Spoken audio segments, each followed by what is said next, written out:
हरे कृष्णा, राधे राधे। आज की वीडियो में मैं आपको कुछ ऐसी सेवाएं बताने वाली हूँ जिनको एकादशी में करने से हर तरह की आपकी समस्या दूर होने वाली है। आपके घर पर जो नेगेटिव एनर्जी है वो दूर हो जाएगी, आपको बहुत सारी भक्ति प्रदान होगी और ठाकुर जी के प्रति आपका ऐसा रिश्ता बन जाएगा कि आप खुद चौंक जाएंगे। देखिए, सबसे पहले आपको क्या करना है, जो आप एकादशी में अभिषेक करते हैं ठाकुर जी का, इस बार गोपी चंदन से ठाकुर जी का अभिषेक कीजिए। गोपी चंदन अवेलेबल नहीं है तो आप घर में जो नॉर्मल चंदन होता है उसे लगाकर ठाकुर जी का अभिषेक कर सकते हैं। अभिषेक करने के बाद आप नॉर्मल जल से ठाकुर जी का स्नान करवाइए। इससे इतने फ़ायदे हैं क्योंकि ठाकुर जी को गोपी चंदन बेहद ही पसंद है। यदि ऐसा भी नहीं कर सकते तो आप मौसमी फल का रस निकालकर, चाहे वो बहुत थोड़ा सा हो, उससे भी आप अभिषेक कर सकते हैं। उसके बाद आप जब ठाकुर जी की आरती के पहले हवन करते हैं तो आप चंदन की लकड़ी का इस्तेमाल कीजिए। इससे क्या होगा, आपके घर की जो नेगेटिव एनर्जीज़ हैं वो तुरंत ही चली जाएंगी। सारी नेगेटिव एनर्जीज़ को दूर करने का ये महा उपाय है एकादशी के दिन। चंदन की लकड़ी में कपूर लगाकर आपको घी की 5 आहुति ओम नमो भगवते वासुदेवाय के नाम से छोड़नी है और आप फ़ायदे खुद ही देखेंगे। आप एक ये उपाय भी कर सकते हैं कि जब ठाकुर जी को आप चंदन लगाते हैं तो चंदन की जगह एकादशी में हरी चंदन का इस्तेमाल ज़रूर कीजिए। अब ये हरी चंदन कैसे बनाया जाता है, इसकी लिंक मैं कमेंट बॉक्स में लिंक कर दूंगी, आप तुरंत ही जाकर देखिए। इस हरी चंदन के तो इतने फ़ायदे हैं कि मैं एक्सप्लेन भी नहीं कर सकती। आप ये समझ लीजिए कि आप स्वयं वैकुंठ में जाकर ठाकुर जी को चंदन लगा रहे हैं। इतने ज़्यादा फ़ायदे हैं इस हरी चंदन को लगाने के। तो बिल्कुल भी देर मत कीजिए और तुरंत ही कमेंट बॉक्स में जो लिंक है उसे क्लिक कर आप हरी चंदन बनाना ज़रूर सीखिए। इसे आप यदि एकादशी में ठाकुर जी को लगाते हैं तो आपके जितने भी पाप अभी तक किए हैं वो तुरंत ही नष्ट हो जाते हैं।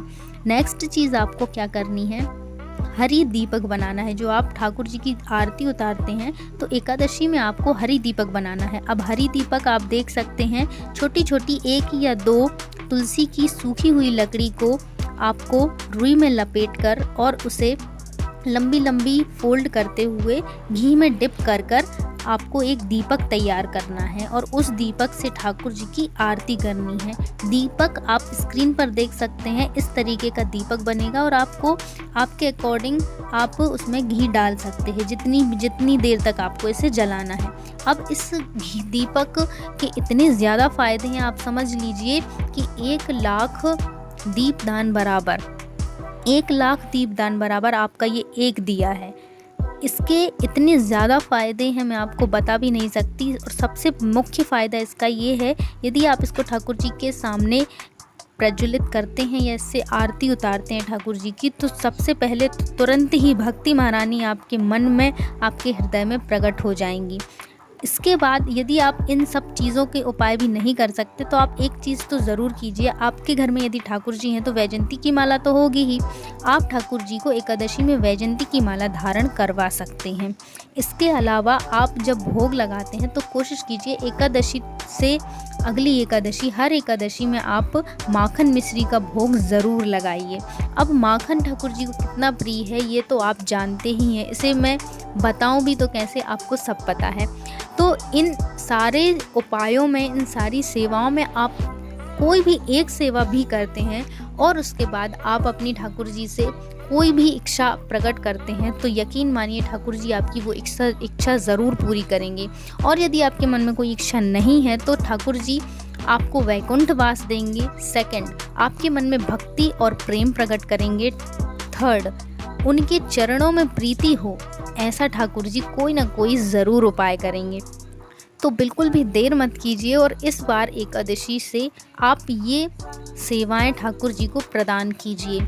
आप अपनी खुद घर में देखेंगे कि आपको इसके कितने फ़ायदे होंगे। यदि इन सारी चीज़ों में एक भी चीज़ यदि एकादशी में आप करते हैं तो यकीन मानिए इच्छा पूर्ति तो ये बहुत छोटी बात हो गई, आपको जो चाहिए होगा आपको ठाकुर जी ज़रूर प्रदान करेंगे। मिलते हैं अगली वीडियो में। यदि वीडियो पसंद आई हो तो प्लीज़ लाइक ज़रूर कीजिए, सबके साथ शेयर कीजिए, ये भी एक बहुत बड़े पुण्य का कार्य होगा। और यदि आप चैनल में नए हैं तो सब्सक्राइब ज़रूर कीजिए। मिलती हूँ अगली वीडियो में, तब तक के लिए हरे कृष्णा, राधे राधे, हरि बोल।